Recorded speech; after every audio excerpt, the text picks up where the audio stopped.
up? It's your girl Tamira, aka Girl from Harlem. And what's up, everybody? This is Ray Daniels, aka the Culture Referee. And this is the Guy Show. And before we start, just make sure y'all subscribe, like, do all that stuff, man. Cause like this shit, y'all can't see what's happening behind the camera, but it cost me a lot of money, man. And I ain't made $1 yet. And, you know, I got kids to feed, so man, if y'all can just subscribe, it don't cost nothing to do that, man. Can y'all just do that for a brother, please? And we'll continue to keep giving you guys good services.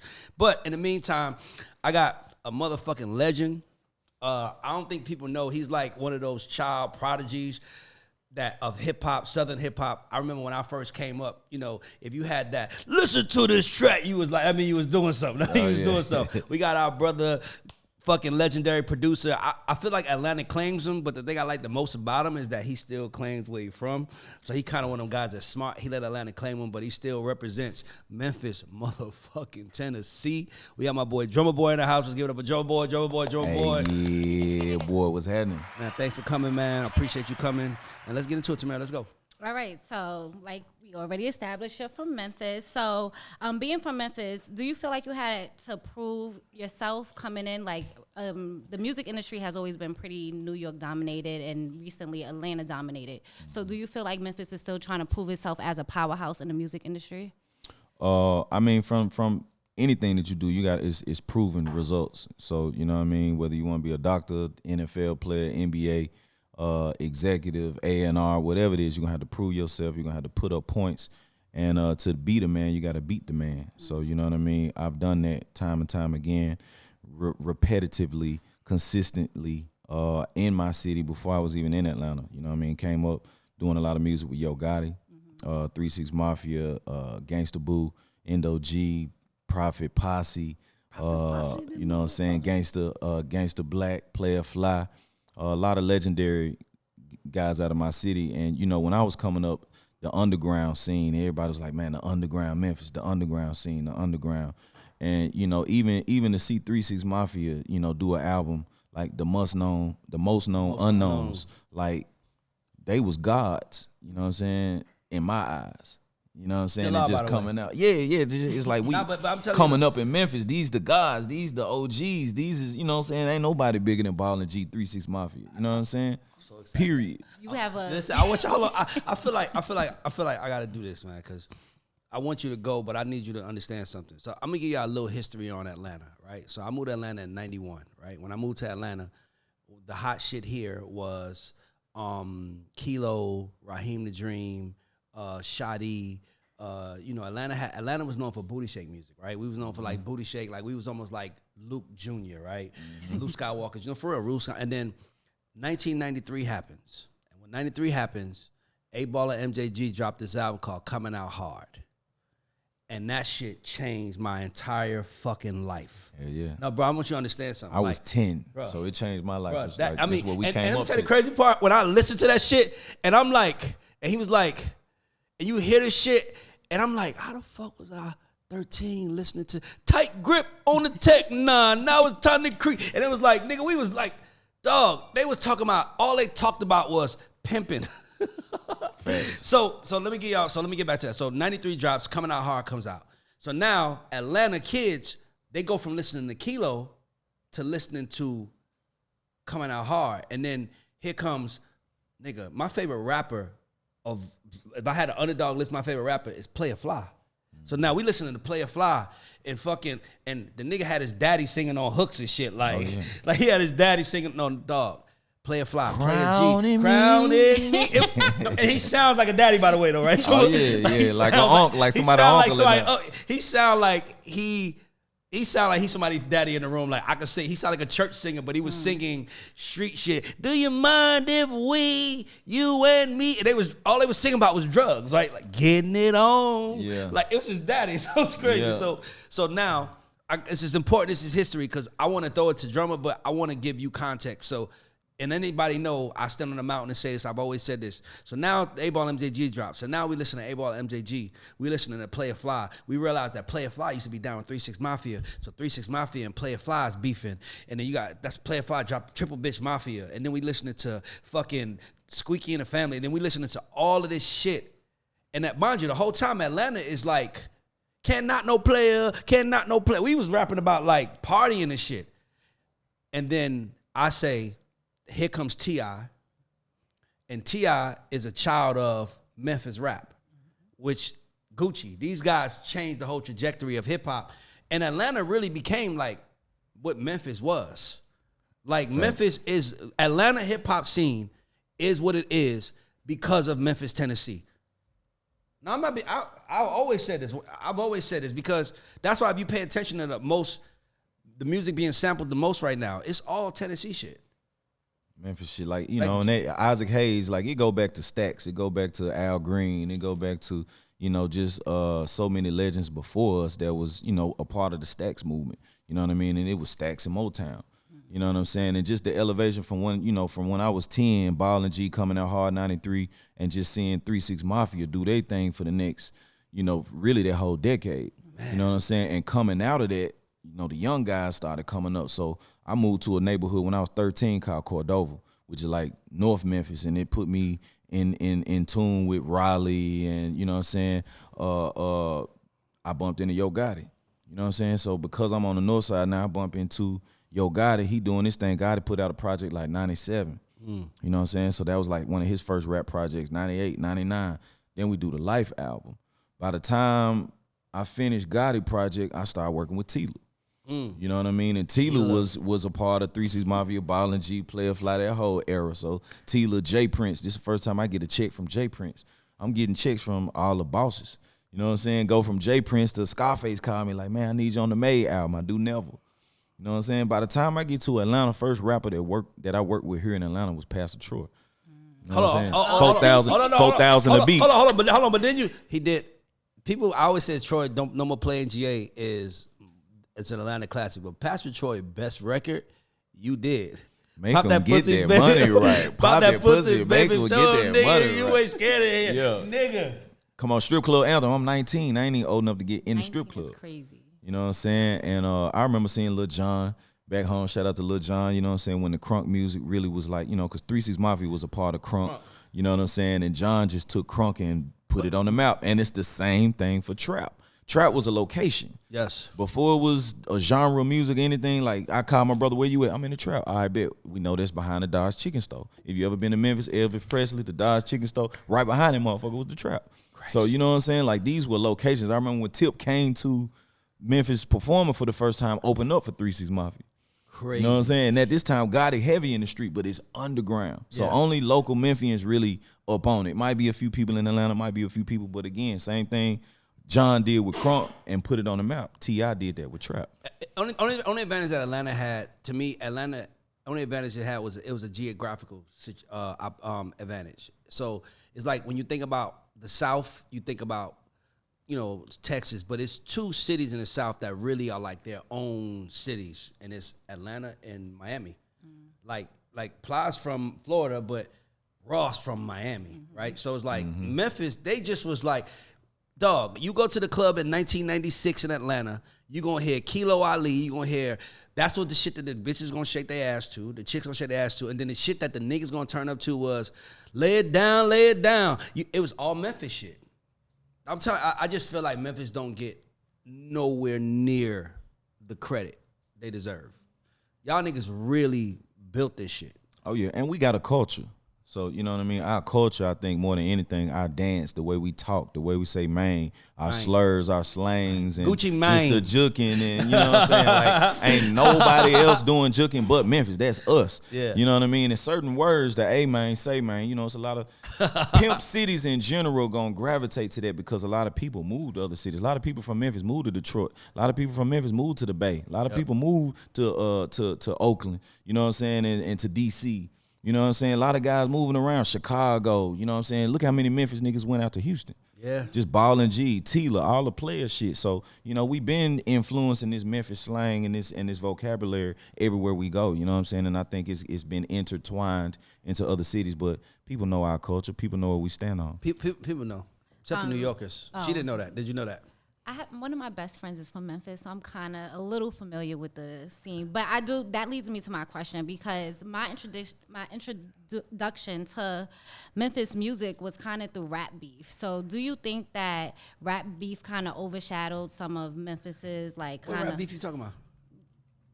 just name like Yo Gotti and all them, like they were like out. That's why the introduction you got to Oh rap well, them they were out here.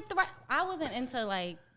So how you know about Memphis rap people? I mean, because that's what I knew Memphis for and their music for pretty much getting ready to like. I was scared. I went to Memphis once and they were like, "Don't get out your Uber, go straight to your hotel." So like, no, listen. I didn't know what was going on. I think Memphis is has the first song in rap history that was banned from clubs. Tear the club up, right?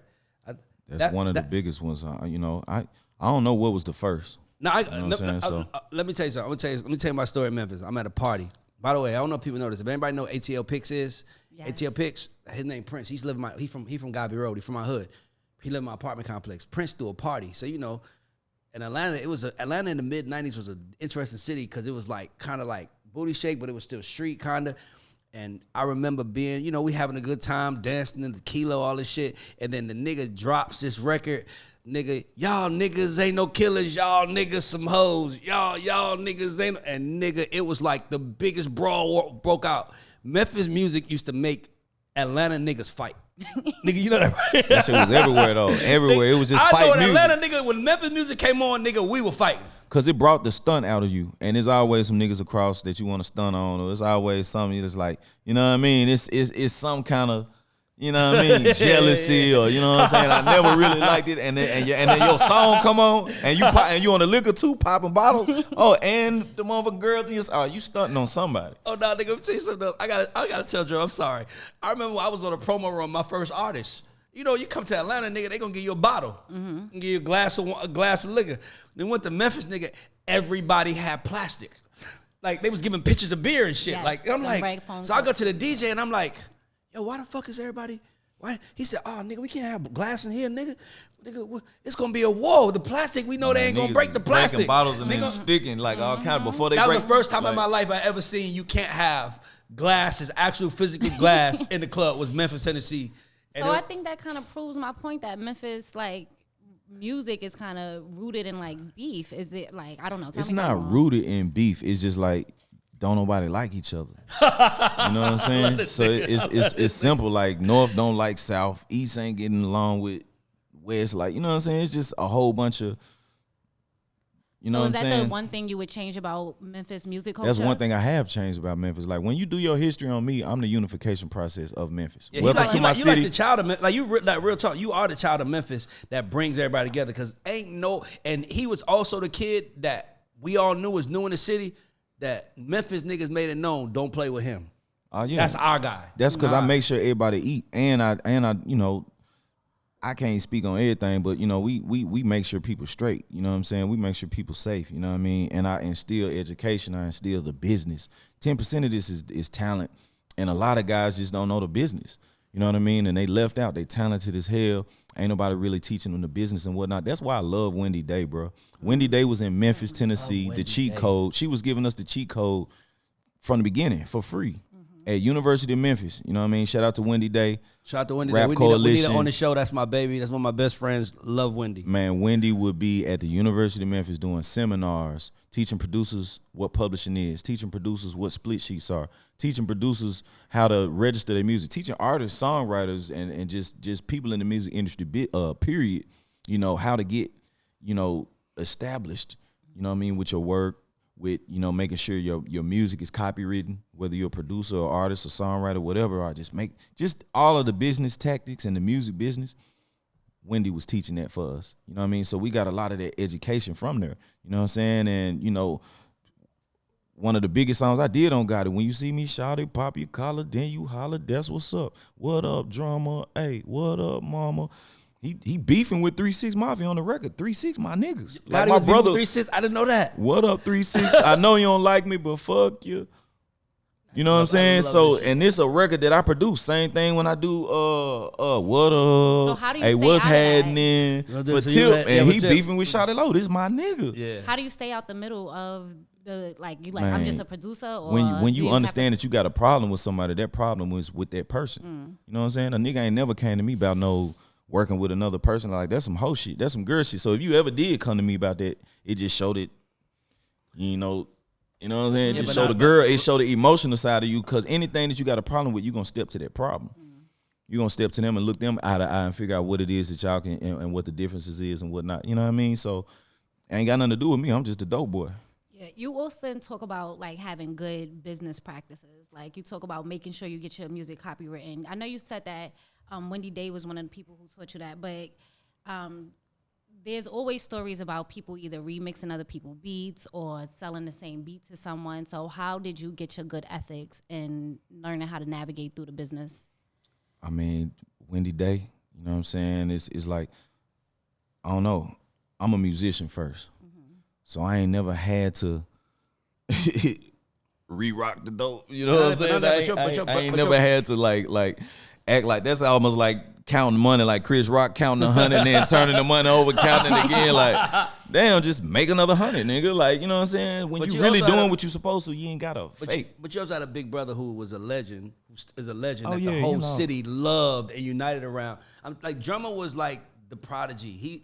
He was like Memphis. I hate to say this, but he was like Memphis's Mike Will. He was like Memphis's Metro. He was, and here's the crazy part, he was in Atlanta getting it all busy and still servicing Memphis, by the way. And before I even came to Atlanta, I was that nigga. That's what I'm saying. Like, a lot of people don't really know the research. You know what I'm saying? But before Atlanta, I ain't no way in hell I'm coming to Atlanta making $4,000 a beat. You know what I'm saying? I'm 19 years old. Pastor Troy got 8 bands for me, man. How did you Off in his pop that pussy, making get that money right off in this game. So he was already a fan of what I was doing. Nigga, I'm in Chicago, I'm in Miami, I'm in Florida. I did never for Scarface. Crazy. I'm 19, my nigga. It ain't too many niggas, young nigga producers that's talking about they work with Scarface. Nah, that's how down south Jay-Z. How did your music get in these people's hands? Tila, you know what I'm saying? Or, man, Gotti. The whole streets was on me after Gotti. Once I got with Gotti, it was a rap. You know what I'm saying? My older brother hit me like, man, I'm working with Tila. Shit, I got 2. My brother, if you look up Double Dose album, Tila, he got 2 on there. I got 3. You know what I'm saying? My brother already had 5 bands locked up.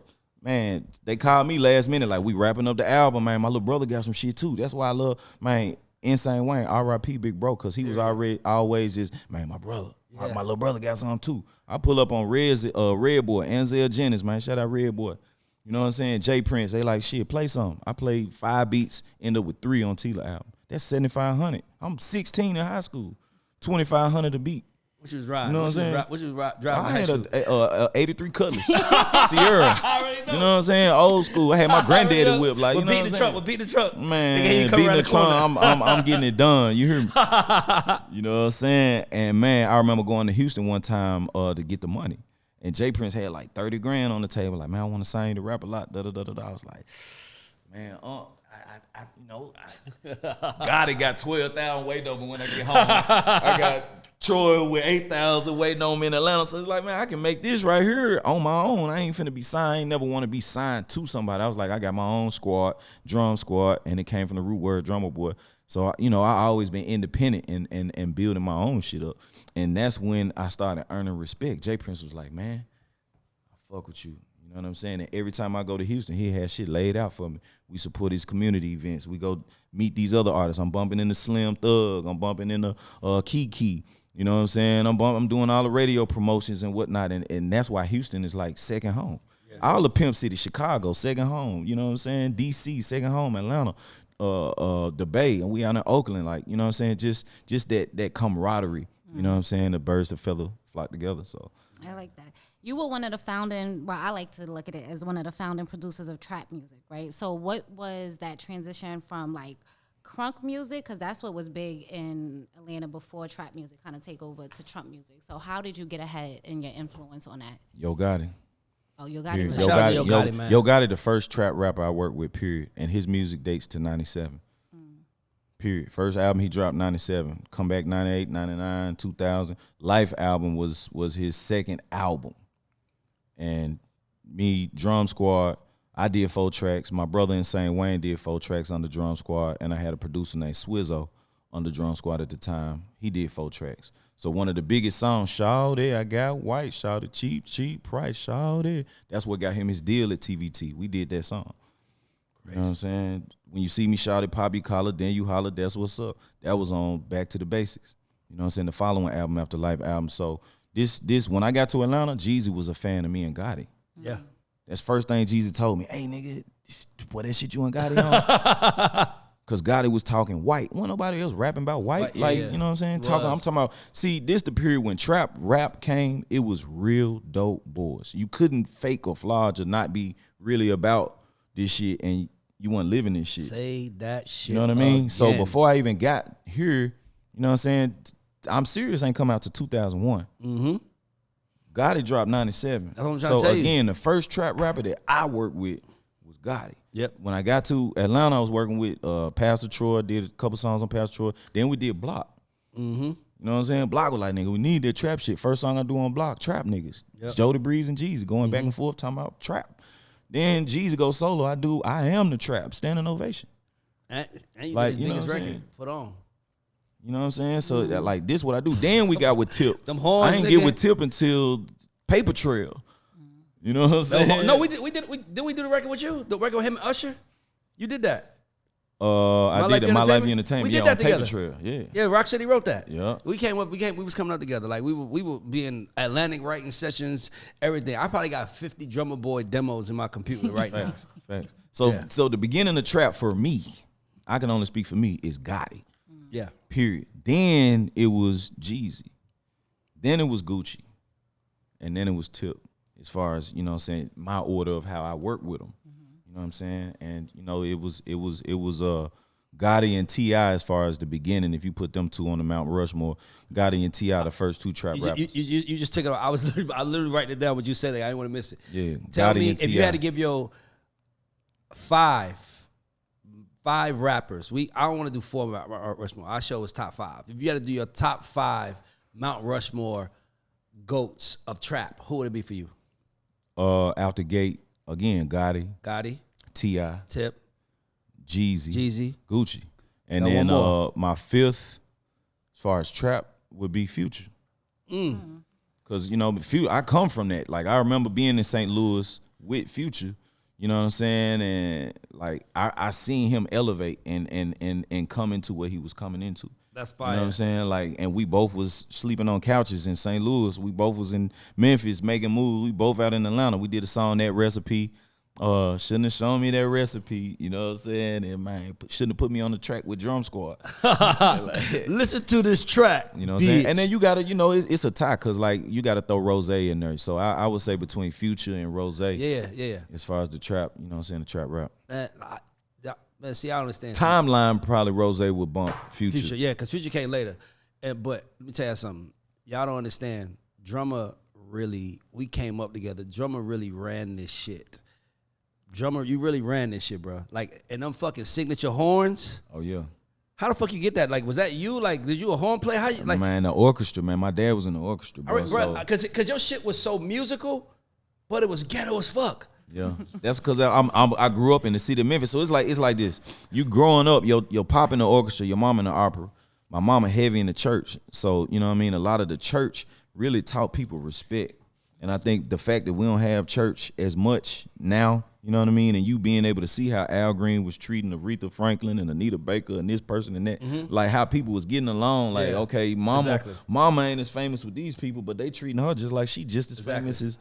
You know what I mean? Exactly. And, you know, that's kind of what the church saw you. So as a young cat coming up, you know what I'm saying, I always had respect for my elders, you know what I'm saying, and just, you know, a niche for treating people well. Yeah. You know what I mean? It was just like, you know, you got enough of the negative. Yeah, of course. So I'm going to come in on this unification, and I got that from the conductor. Being able to keep all the instruments together and being able to control. And That's crazy. You know what I mean? Like, I go to thousands of rehearsals with my dad. Yeah. You know what I'm saying? So Yeah. by the time the real show come, I'm helping the ushers. I'm helping the security. You know what I mean? I done seen this show 5 times. So the main show, I'm helping people in the concession stands or whatnot. You know what I'm saying? And just being able to identify any instrument, the difference between a trombone and a tuba, the difference between a tuba and a trumpet, the difference between a viola and a violin, being able to identify in each instrument, I think put me in a different, you know, world, especially. It was musical, bro. It's because, you know, I know it was that because your shit still travels. Like, my personal favorite record you did, it's kind of between Put On and Roscoe Dash. No Hands. But No Hands. But that shit went like double platinum like over a Triple. 10-year period. Oh yeah, it's That's triple. one of now. our Just biggest went Negro platinum spirituals. again. That's one of our biggest Negro spirituals. Like you got certain records that are just Negro spirituals, but like that No Hands. Yeah, that's my college That days. changes the entire room. That shit comes on, everybody has fun. Because if the chicks want to dance and the niggas don't feel like they on no soft shit. That's my two. For sure. What's your top 5 records? Your top 5 favorite records that you've done? Personal top 5. My favorite is Here I Am, man. It's hard to get past that one. Just because that was the first time my mama actually called me like, I like what you're doing. What? Like she called me like, baby, I can move, I can groove to that one now. You know what I'm saying? So Here I Am, definitely on the top. No Hands is a classic. Just being able to come through for Gucci, being able to deliver one of the biggest records for his artist. Mm-hmm. It's dope when you came up with one artist and now he's starting to put out artists because he keep getting locked up. Exactly. You know what I'm saying? So Walker like, man, look, man, a CEO keep getting locked up, man. I gotta get one. You know what I'm saying? And to be able to deliver for him, it's like I'm very therapeutic. So Jeezy was like, bro, you come through for me on this, I got you. You know what I mean? It was bigger than just a beat. All right, I'm gone. Like Standing Ovation, I made that beat 3 different times because I sold the original. You know what I mean? Standing Ovation, that's my first platinum plaque, so that'll be number 3. 4th favorite record I had to throw We Poppin' in there. NBA Young Boy. Again, that R.I.P. Young Greatness. Young Greatness was like, man, you got to come through for me on this. And when cats call me, it's like they really need me. It ain't just like, I need a beat, da-da-da-da. Like, nah, dog, I need you. You know what I'm saying? And, man, to have somebody like Mike Karen, Aaron Bay Shook, Chris Hicks, Ryan Glover, all these different executives, Dallas. You know what I'm saying? I remember telling Dallas, what's my boy name? Dallas Martin. Yeah, Dallas Martin. I remember telling Dallas, like, bro, you gonna be the next Shake. You damn sure. Being able to identify that, you know what I'm saying, and coming up under that. But 5th favorite record, damn, Money to Blow, Drake. Again, coming through for Birdman. You know what I'm saying? Like every time somebody call me, I come through. And not only do we put up points, but we put up hits. You know what I'm saying? When you can pay the bills at a record label, when you can pay the lights for when they tell you paying the light, hey, thank you, Drum, you paying the lights over in this motherfucker. Exactly. You know what I'm saying? That's what I do it for. I ain't gonna lie, I got an honorable mention. Got to be Plies Plenty Money. Oh yeah, Plies. Now let me tell you why. Can I tell you why though? Because when you was working, Plies, every song he's ever dropped, if you look at his career, that all his hits were all girl records. First song I did for Plies was Shawty. Yes, yeah, exactly. Plies, I forgot you did that T-Pain. one. That's me and Insane, bro, man. R.I.P. Insane. Crazy. So they did Shawty, but Plies was like Shawty, Bust It Baby. He was kind of like the guy that Atlantic saw him as like their T.I. that made girl records 24/7. Yeah. And now, but let's remember the original Plies. Original Plies didn't have a song that didn't include what word? Goon this and goon that. Goon and goon and go. So he wasn't even making records for women. Who motivated him to make girl records? I'm assuming. You know what I'm saying? Walk over here doing hard in the paint. Woo, okay, yeah, you got that, but we gotta make these records for the girls. You know what I'm saying? How Gucci, do you convince street. people that's so hard and tough to even go a different direction and make female Because they records? want to make money. Like, You want to make $5,000 a show. You want to make $50,000 a show. You know what I'm saying? Talk First song that I shit. do with Gucci. We waiting on Big Cat. Big Cat about to sign Gucci. I'm in there picking up a check from Big Cat for the original. That far. I'm picking up the original. I sold the original Standing Ovation beat to one of Big Cat artists. I'm picking up the check for that. While I'm picking up that check, Gucci in there just come back from Birmingham like, man, I'm finna sign with Big Cat. You know what I'm saying? It's a pool table in Big Cat Studio, so we start playing pool. He like, what you do? I make beats. What you do? I rap. I don't know Gucci. Didn't nobody know Gucci like that. Yeah. You know what I'm saying? Bro, all right, we start playing pool. It's a little boom box. I pop in the CD player. I had probably like 15 beats on the CD. Start playing beats while we playing pool. You know what I'm saying? He like, man, go to another. Go to another. Ooh, that's hard. Go to another. I tried to skip this beat. It was a West Coast beat. Down.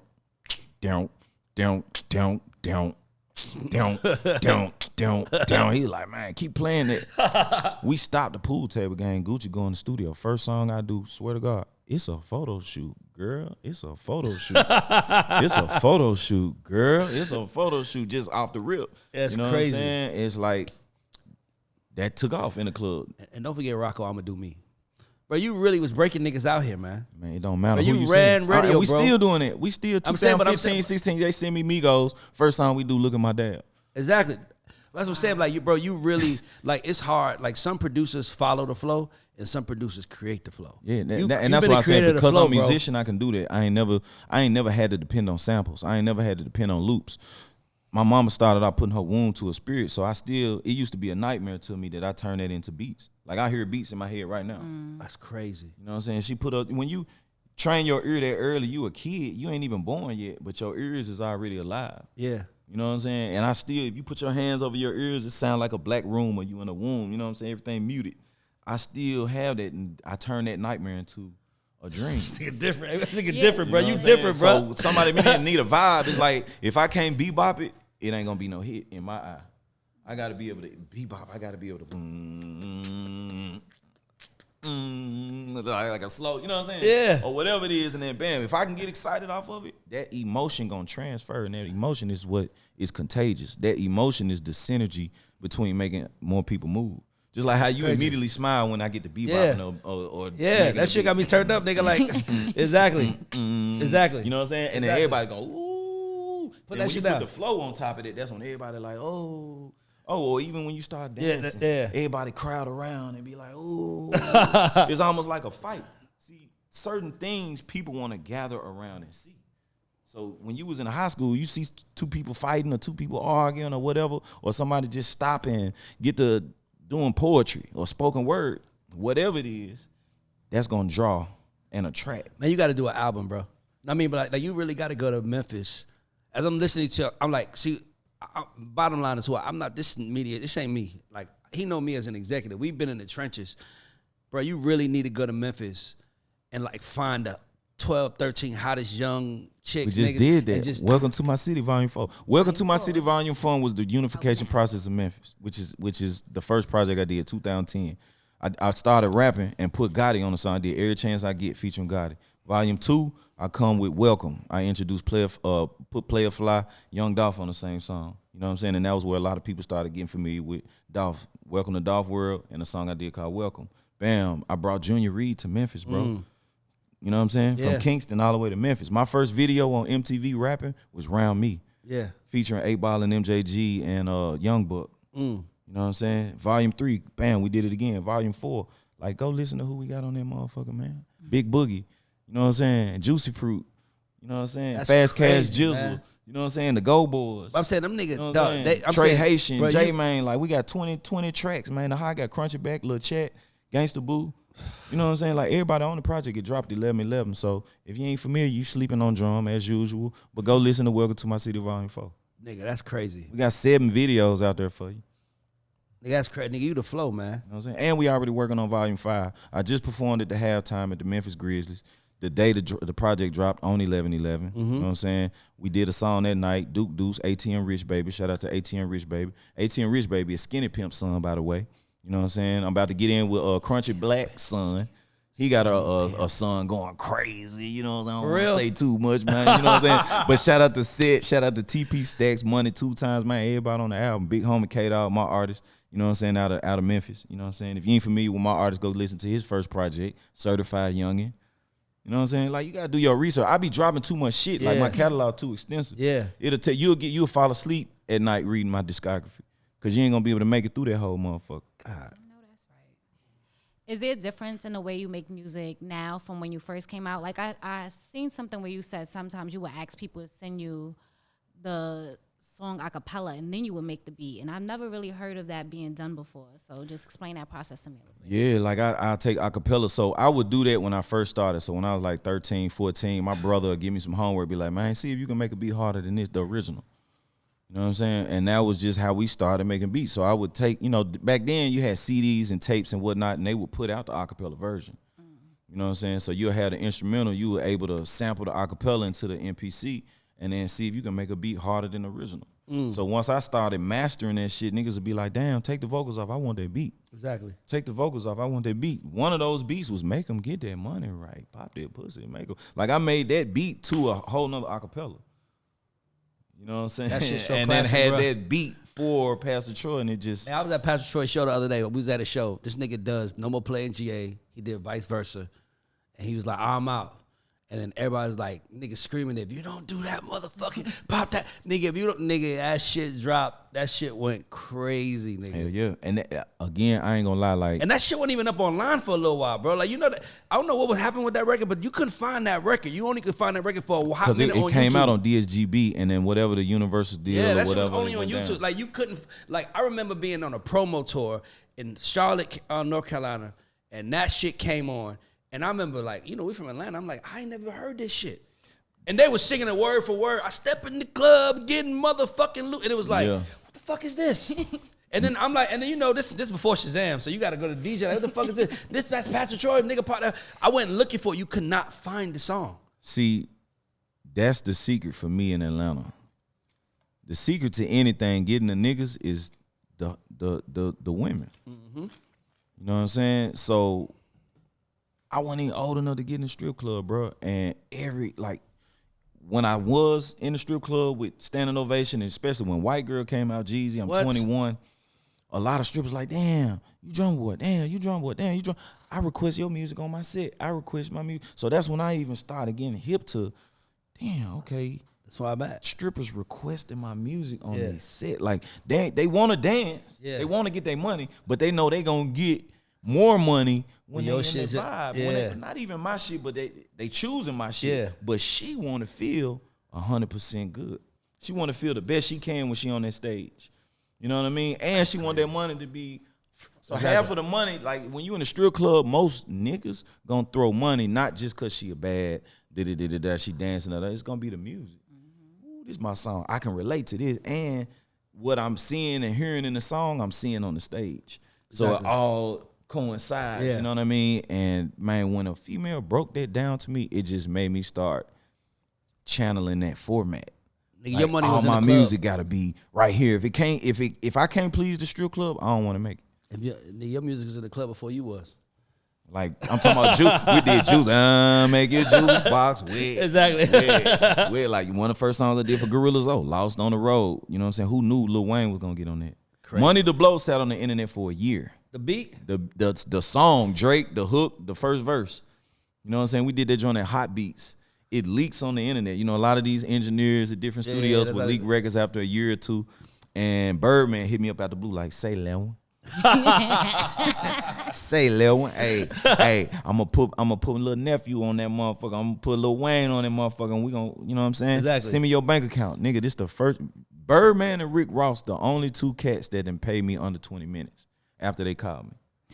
By the way, send me your bank account. Put that shit out there because niggas be trying to make it seem like Baby don't handle his shit. I don't work with Baby. You gotta know how to handle your shit. Exactly. Baby, nigga, they gonna pay you. It's gonna might be like they pay me with a personal check, by the way. It's like a checkbook check. And like, I get my publishing. Yeah, everything. You just gotta know. And I got my plaques. Shout out to Baby for that. You know what I mean? So, you know, anytime you hear somebody complaining about, you know, the business and whatnot, it's probably because they didn't handle their business together. right. Yeah. So, you know what I mean? So let me ask you a question. I want to ask you something. That problem. Well, I got two questions. I'm gonna throw it back to Tamira. Who's your favorite? Give me your dream collaborator that you want to get in the room with right now, like, or you just been wanting to get in the room with to do records with. Beyonce, Jay-Z. You know, I put on remix. I heard they working on an album together right now. Jay Touch. That's the closest I got to Jay was I put on remix. I never worked with Beyonce. I never worked with John Legend. You know, I like working with people that make a impact in the world. You want John Legend to make some shit. Say it again. He need that shit, by the way, because he know who he is. But like, so when I even as an executive, when it's record making time, you got to be able to, it's like gumbo. You got to be able to mix shit in. So I'm just imagining John Legend singing the way he sings on some shit that you would do. That's crazy. Yeah. And that's what I call my music, gumbo. Like, we grew up off gumbo, and grandmama would she might have $13, $14, $20 worth of groceries left in the fridge, and she make the best with what she got left. Two more. You gave three. Jay-Z, Beyonce, John Legend. Two more you want to work with. Two more I need to work with. Two more I want to work with. Kendrick Lamar. Hard. And man, who would be somebody I go crazy with, man? I've been actually getting requested a lot to work with what's the boy name? 21 Savage. You and 21 to be fire. Come on, man. You know what I'm saying? People like Gucci favorite rapper, Project Pat. You know what I'm saying? Like 21 Savage, I forget who he said, but he loved Project Pat. He just sampled Project Pat. Like, bruh, that gets to the next one. I got it written down right here. Look at the top of the list. If you had to say, you from Memphis, right? So if you had to give us our Mount Rushmore, 5 Mount Rushmore GOATs, because the show is called The God Show. It stands for Goats and Underdogs. If you had to give us the top 5 GOATs from Memphis and then the top 5 underdogs from Memphis. If you want, I'll go first. Because I give you a chance to think. I'll tell you mine. That's cool, yeah, go ahead. All right, so I'm going to tell you mine. Here go my top 5 GOATs from Memphis. Number 1 is 3 6 Mafia. I would have put A-Ball and MJG number 1, but I feel like 3 6 Mafia music has aged well, and Juicy J kept the flag going to even to have hits now. Like, if you listen to Megan Thee Stallion raps like Juicy J, by the way. Mm-hmm. That's why I say 3 6. So 3 6 number 1. Number 2 is A-Ball and MJG. Number 3 is Yo Gotti. 4 is Project Pat. And the only reason I couldn't put him number 1, which I would have, was because he's kind of a part of 3 6 Mafia. But, nigga, Project Pat is probably the most slept-on rapper in hip-hop history. Like, we celebrate him, but that nigga still is like, and Project was the most distinctive. What? You know, with the butter. Oh, I'm sorry. All right, so You know 3 6 Mafia, A-Ball, MJG, Yo Gotti, Project Pat, and Young Dolph. That's my top 5 GOATs. Top 5 underdogs. Player Fly, number 1, by far. Kingpin, Skinny Pimp. Mm-hmm. That King of the Player Ball album, nigga. Oh, yeah. What? I'm going to put Gangsta Boo number 3. Because she part of 3 6 Mafia, but I don't think people give Gangsta Boo credit on how hard she was as a... And I love that motherfucker. As a female, nigga, her verse on I Don't Love Him, nigga, I remember driving to school, nigga, her verse on Kingpin, Skinny Pimp, I Don't Love Him, man. Nigga being cold as fuck, no AC and no heat in the car. Nigga, we just bouncing to that shit. You stupid ass bitches, no. Nigga, what? Nigga, we was obsessed with her. And the 5th one is, 4th is Tila. I don't think Tila gets enough credit for what he did. And then the 5th one is, I'm going to say Player G. Hell yeah. Who's your 5 GOATs, Memphis? 5 GOATs Memphis is 3 6 Mafia, Ball and G, Gotti, Dolph, and who I throw in there as the GOAT. Man, honestly, I gotta throw Jazzy Faye in there, man. Shout out to Jazzy Faye. You know what I'm saying? Because that's a GOAT. You know what I'm saying? That's a GOAT. You know what I'm saying? Especially on the producer / artist. Yeah. Mm-hmm. You know, I'm a producer / artist. He the biggest out of the Memphis before me. And I think I follow behind him, so, you know, I got to throw Jazzy in there. So 3 6 Mafia, Ball and G, Yo Gotti, Dolph, Jazzy Faye. Now give me your underdog list. The niggas that, if you underdog listening, list, you need to I'm go listen to going these people. Gangsta Pat. Gangsta Pat. Outside, and I want to roll me a blunt, want to smoke me a blunt. I got to get fucked up. I want to get fucked up. Want to roll. What, nigga? Want to smoke. That was like, you know how Dr. Dre always say, man, I taught y'all how to smoke. You know what I'm saying? Yeah. Nah. Nah, but he did. And No. on the West Coast and whatnot, and we grew up. Gangsta Pat was that for me in Memphis. You know what I mean? When I smoked my first blunt, you know what I mean? It was to Gangsta Pat. So that's underground legend. Player Fly. Player Fly. If y'all don't know nothing about Player Fly, please listen to this dude. I promise y'all, that nigga's incredible, bro. Player Fly. And I got to put Endo G. Endo G was like, look, hold on, I want you to see something right here. I wrote Endo G in that. I cut it out and I put Player G down there. Yeah, I gotta put Criminal Man. I was gonna put Criminal Man because Criminal Man was hard. Criminal Man hard too. I gotta put Endo G. Endo G is my 3. You know, Tila, we don't look at him as an underdog. Like, you know what I'm saying? He got his just due. You know what I'm saying? And he would be on the other side with the GOATs. Man, number 4, underground. You just gave me an idea. I'm trying to think. You just gave me an idea, by the way. We need to shoot in Memphis. Oh, we yeah. go to Memphis and do a whole. I got an idea. That shit we're gonna do in Atlanta, we're gonna do in Memphis with Drumma Boy. Yeah. Because Memphis needs the credit, like for real. Oh, man, you know what? Underground, I gotta put Al Capone. I mean, that's the writer and author behind Whoop That Trick. Whoop That Trick. I mean, this dude in movies, he's in soundtracks, he's on scores, he's doing commercials, he holding down Memphis in so many different ways. You don't hear his name enough, so I gotta throw Al Capone on my underdog list. You got one more. Number 5 would be man. Who else needs some love, man? Who else really? See, that's what the whole point is. Shit, get a love to the niggas that's at home. That's like niggas forgot about me. Yeah. Nigga. Man, DJ Squeaky. Squeaky and the Family. Criminal Man was signed to DJ Squeaky. That was on my list, by the way. DJ Squeaky. I want y'all know I listen to Memphis music my whole life. Like I would be in the room at A&Rs and I'd be working with pop artists and shit. And I'd be like, I remember I was in the room with Zara Larson. She's like a big pop star. And I was like, I listen to 8-Ball MJG. I don't know nothing about what y'all do. I know how to do what y'all want to do, but I grew up listening to 8-Ball MJG, my nigga. Like, do y'all know what that is? No, we don't know. I'm like, you need to. You go listen to them niggas, because them niggas is the shit. Yeah. Yeah, I mean, a lot of these guys taught us the way of life. You know, a lot of guys that I grew up with taught principle. And I think principle is something that a lot of, you know, especially the youth don't stand on as much. And they don't want to take credit for it. They don't want to take ownership for it. And a lot of the OGs don't either. Yeah. So, you know what I'm saying, you need more OGs out here uplifting these guys as opposed to being disgusted or turning your back on. You know, speak to him, talk to him. I was talking to my homie the other day, and he was like, man, my nephew, every time I talk to him, he asks me for money, this and that, da-da-da. I don't even want to answer his phone. I'm like, how you gonna just turn your back on your nephew like that?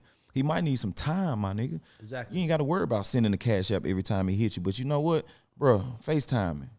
You know what? Hey, let's Zoom. Give me 30 minutes. Or you know what? Hey, come pull up on me. Let's go out to lunch. Let's go out to dinner. Take some time and spend with that young man or that young lady. We got to do more of that. As OGs, you got to give these youngins time, bro. You look at it like, man, he asked me for another $30. He asked me for another $50. Man, I flew out to Dallas. I flew out, seen my nephew, and was like, bro, what you want to do? Yeah.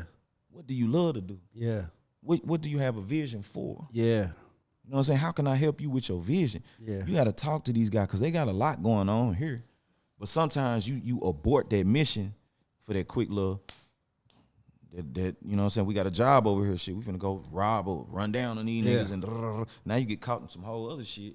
And now your dream is deferred 2 years, 3 years, 5 years. You know what I'm saying? You do 2, get out on parole, this and that, da-da-da, like, you know what I'm saying? And now you got to go back to, but you still need the money to pay the lawyer and this and that. Like, so, you know, I'm always instilling education. I had a big brother that sat me, I'm in the trap. I'm watching what's getting cooked up. I'm watching what's going in and out the house. But they was like, nigga, you sit over there and do that music shit. I love that shit. We need more of that, by the way. You need that, we need bro. more of that. Niggas that's like, yo, missing. you got talent. You ain't doing this over here. You got that shit's gone now. Take these niggas to a gun range, man. Yeah. You know what I'm saying? Yeah. They want to shoot guns. Show these niggas how to shoot. How many niggas goddamn popping off guns and ain't hitting nothing but the wrong people? You niggas can't aim. Man, take these niggas to a gun range. Let's start doing some gun range classes. Like, come on, bro. We got to be creative. OGs. Yeah. I got to get it out, man. Let's do a board. Yeah.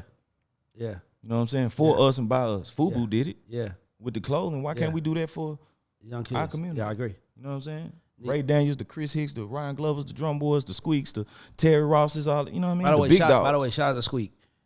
You know what I'm saying? Like, Squeak, shout out to Squeak. Yeah, he's one Deion of the solid ones out Deion here. in the trenches. They talking shit about Deion. Yeah, I don't want to talk about that. Nah, you're you right. know what I'm saying? He made Jackson State better in 3 years. Who else would have took that job? Fuck that. He bought $30 million to the program himself in the 3 years he was there. Yeah. I only know the school because of him. Exactly. People didn't even know Jackson State existed. This is our stomping ground. Yeah. We know about Mississippi and whatnot. That's right down the street. But a lot of people who doing all this talking ain't never even seen the campus, man. And you talking smack about a nigga who I go from 350 to I'm making $5 million and I can touch more people in Colorado. Exactly. You know what I'm saying? As a parent, this is somewhere you might want to send your son. Exactly. Make sure your son get honor. Make sure your son get character. Exactly. I agree. Off the field. What your son like off the field? Yeah, he can hit hard. Yeah, he can catch any ball thrown to him. The quarterback is amazing. The defense, the linebackers, the cornerback, everybody doing good. What are your sons like off the field? Yep. Deion made that difference. That's real, bro. But we talking about, why you mad? He left. Nah, man. He went. But ain't nobody commending or giving him a round of applause for him going. But you wouldn't have took the job. You wouldn't have took the job. Right. Nobody else would have took the job. Shout out to Mo Williams over there with the basketball. Yeah, shout out to Mo with Williams. the basketball team. Exactly. You know what I'm saying? But this is what I'm saying though. He made the seat important enough that someone wants to now sit in it and follow what he did. And we don't give enough of that. And we got to stop holding each other to that shit, man. Like sometimes and he led. We saw him lead. Like, dog, right. I saw Deion. I was just thinking, I was like, man, when he was doing that interview, he said, man, don't talk to me like that. Let these Oh people yeah, he had to you gotta check talk dude to me because like dude that. was and that's his friend, by the way. He's yeah, like, man, talk and to this me how we gonna talk, clown man. each other, which is what we do. Black Exactly, against black. exactly. We clown each other, and then it make you want to do something to each other, Yeah. and then it goes a whole nother route. Yeah. As opposed to him class act. Hey man, I'm not gonna ask me that again. Yeah, ask me how you asked me. Ask me that again. Yeah. You know what I'm saying? And you want to be okay? I can embarrass you just like you embarrassing me. Exactly. Ask me the question again. nigga. Exactly. You know what I'm saying? Exactly. Get your shit together. You know what I Exactly. mean? And I think ain't nobody talking about Brett Favre. He took money from Took Mississippi. money from Mississippi. Deion put money in Mississippi, and y'all talking about Deion, but ain't nobody talking about Brett Favre. Nope. Man, talk This that shit crazy. This shit crazy. Talk you know that what I'm saying? shit. So So I know you got to ask your question. The goat or the underdog. Okay, I know you got to do your thing. Yeah, so I want to hear this. well, I want to ask a question right before I get into Go ahead, that. go Is ahead. there any misconception out there about you that you want to straighten up, or anything you want people to know about you that they probably don't know about you? nah, I represent myself very I well. would say if you know Drumma Boy, you know Drumma Boy. you Yeah. know, you know. And if you don't, it's enough material out there to do your research. but out of that, And- if you don't, he'll fuck with you. Like that's the thing I like about you. You fuck with people. Like dog, I watch you pull up. Like when I signed NLE Chopper, you pulled up. oh yeah, Like you ain't want to know. Like yo, tell them. Nah, I got some shit for you. Like Drummer always been solid. Whatever is needed, he got it. absolutely. Thank you for you do. Before I ask the last, well, I'm about to ask the last question. So, do you consider yourself a GOAT or underdog? Both. Why? I'm gonna always be an underdog just because, you know what I'm saying, nobody gonna ever know everything they need to know about you. So you're gonna always be proving yourself. You know, you gonna till you dead, you're gonna be proving yourself. That's like if you weren't proving yourself, then that means you know everything. You perfect. You know what I'm saying? And nobody perfect. You know what I mean? We all God's children. I'm here for God. I understand my purpose on the earth. So yes, I'm the greatest of all time that you ever seen in my existence. You know what I'm saying? Period. I'm him. You know what I'm saying? And I'm him in different forms and fashions, but most importantly for God. And once again, tell me the name of that project that you just dropped. Welcome to My City, Volume 4. I'm gonna play that shit right now. Yeah, go get that. But I gotta put them on. I gotta put them on his. They probably don't even know none of this shit. I'm about to go play your shit. We playing Drumma Boy all day for the office. That's what we doing. Man, let's Them do streams it, gonna man. go up. What's in my pocket, dog? Big face, honey. Fuck you, man. All right, thank you once again for coming in, sitting down. On the Shout out show to with Drumma us. Boy. Shout out to Already, Drumma Boy. already, I man. just want to say, man, I seen you, and you know when we was coming up, you know you don't really see yourself as what you are because you in the trenches, nigga. It's like they playing 500 beats, 30 of them might be yours, but they don't guarantee that out of those 500 they playing that yours gonna get that shit. My nigga, your shit always hit, and I think you one of the first producers that I knew about that actually had a tag on their beat. Yeah, it was a few, you know what I'm saying? Nah, I mean, if you could tell me something I can remember, but I like, can remember Midnight Black. I can remember Shawty Red on the track. I can remember Ladies and Gentlemen. So again, it comes back to Jazzy. But hit me out though. But he might not have been doing it the whole no. time. But here's the difference though. That was jazzy voice. That was your shit. Was listen to this track. Like nigga, you gotta understand. So, okay, so look at it from this standpoint. I manage writers, right? So when we in the room, the A&R, whether it was Aaron, Mike Karen, whoever, they playing us 100 beats. Right.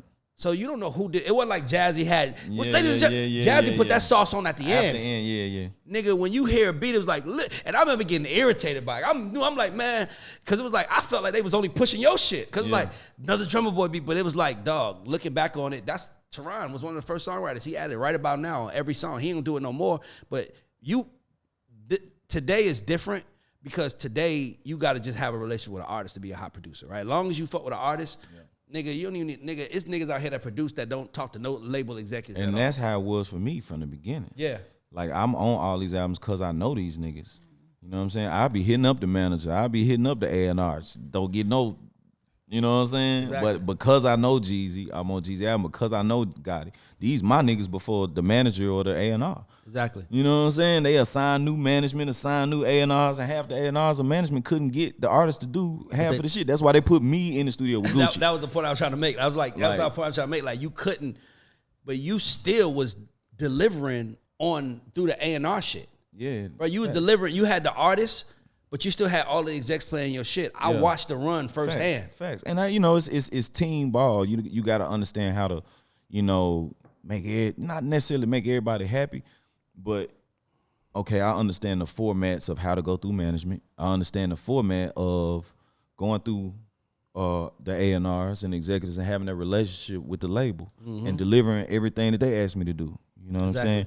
But that's 2 eggs in the pot. I'm going to come over here with this 3rd egg, go to Jeezy's show. You know what I'm saying? That's why you was there. Wait 2-3 hours for this nigga to get off the stage. You know what I'm saying? players will Or be- might have to pay $400-500 for these VIP tickets or whatever. I'm gonna put my money into this shit to earn a relationship. So just in case this nigga take my beats and forget about him, take my beats and don't play him the beats I really want him to play. Cause as a producer, you ain't gonna play the shit. I know my shit. Yeah. You know what I'm saying? And you're an artist, so you kind of already had them in your head what you wanted from them. I'm gonna be more effective with out of 20 beats. I know I need to play 3, 7, and 12. Period. I'm not finna overdo. If I play all 20 of these beats like the A&R gonna do, you gonna get tired of shit. You gonna be in a trance. You dizzy by the time you hear all them 20 beats. So that's why I sometimes would be, if not still, more effective because I know what to do. Okay, if these beats don't work before the artist league, guess what? I done cooked up another beat from scratch. You know what I'm saying? This the clip right here that needs to go out to the world. And I was able to, I was able to do Money to Blow. Okay, let me get this out of Drake right quick. Cause he about to leave. He got 30 minutes in this motherfucker. You know what I'm saying? I was able to pull Money to Blow out of them. My A&R wouldn't have been able to do that.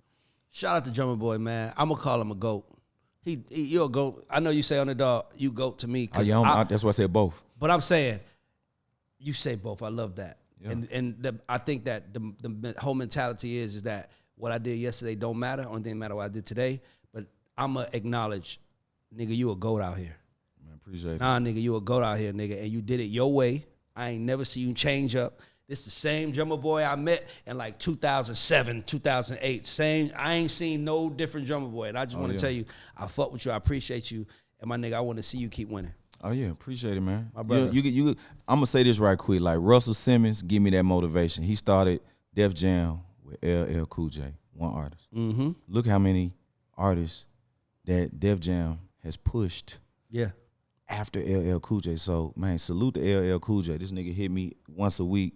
You know what I'm saying? Rock the Bells, anything they need. This is my guy. Like to be able to have this relationship with Rock the Bells, to be able to for him to hit me and say, hey, I want you to host the Memphis Takeover for the Rock the Bells show. You know what I mean? It's like that's what I do this shit for. Shout out to Russell Simmons. You know what I mean? I feel like Drum Squad could be the next Def Jam, man. That's really the only thing I haven't done is put my own artists. I did it for all these other artists. I put number ones on the board for everybody else.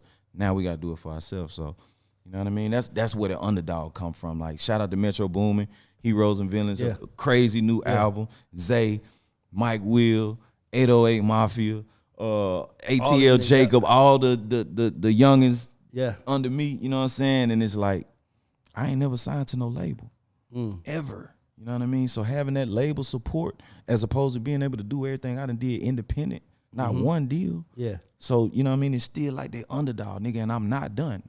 Let's go. go. What I mean? Let's Quincy go. did Thriller at 50, my nigga. I turned 40 next year, so stay tuned. Let's get it. My nigga, thanks for coming, man.